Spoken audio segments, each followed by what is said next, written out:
Journal du Mercato spécial Europe, c'est parti pour un nouveau numéro que nous débutons en France avec le dossier Marsal. Privé de Coupe d'Europe cette saison, l'Olympique lyonnais cherche à dégraisser son effectif devenu trop important pour disputer seulement le championnat.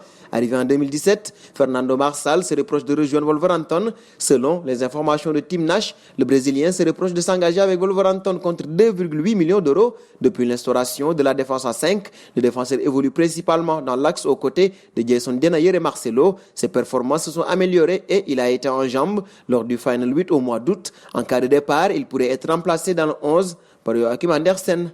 Restons autour de la Ligue 1. Toujours à la recherche d'un défenseur, la formation du Stade Rennais aurait activé une nouvelle piste, comme nous le révèlent les médias Le Sport et Sky Italia. Les dirigeants bretons auraient dans l'idée de tenter le coup pour Diego Godin. Lié à l'Inter Milan, ce dernier disposerait d'un bon sortie pour cet été. Disposant d'un gros salaire, l'affaire pourrait être compliquée à finaliser, mais le club de la Ligue 1 aurait un plan. En effet, les Rennais pourraient demander au Nerazzurri de libérer l'ancien madrilène afin de leur permettre de pouvoir lui offrir un salaire conséquent.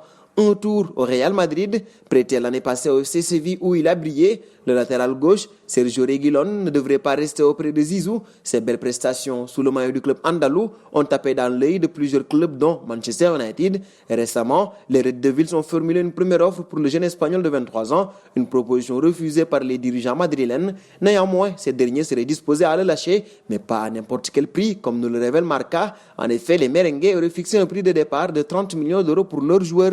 Et du Real Madrid, nous passons au Barça. Ici, Antoine Griezmann est en difficulté. La première saison du champion du monde français à Barcelone a été très délicate. Le numéro 7, qui n'avait plus foulé le pelouse depuis la débâcle contre le Bayern Munich, a fait son retour avec l'équipe de France en Suède et il est apparu emprunté, peu inspiré dans ses choix. Son penalty manqué en fin de match symbolise cette prestation mitigée. Le dénouement du feuilleton Messi laisse songeur quant à sa capacité à rebondir aux côtés de l'Argentin.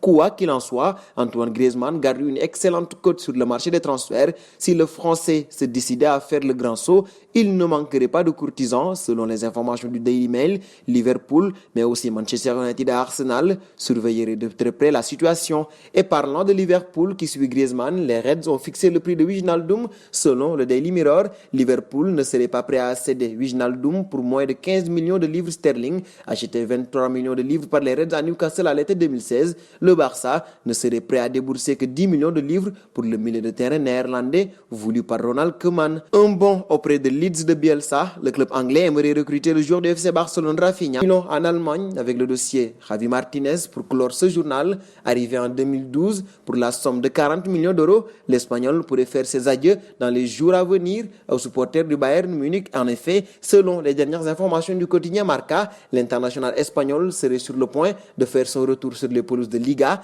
Des discussions seraient en cours entre le club bavarois et l'Athletic Bilbao. Un accord serait en bonne voie pour un montant proche de 10 millions d'euros. De son côté, le natif d'Estella Lizarra aurait déjà donné son accord pour signer en faveur du club basque. Nous terminerons ce journal du Mercato spécial Europe avec la question du jour. Au vu de sa première saison décevante avec le Barça et sa cohabitation tendue avec Messi, Griezmann devrait-il signer en Angleterre? Vos réponses seront attendues en commentaire. Et c'est donc terminé pour ce journal du Mercato spécial Europe. Chers amis internautes qui nous suivez d'un peu partout, la famille Afrique Sport s'élargit de jour en jour. Et pour nous aider à faire grandir notre chaîne, n'hésitez pas à partager nos contenus. Nous vous donnons rendez-vous demain, tout en vous invitant à vous abonner sur Afrique Sport pour ne rien manquer du marché des transferts.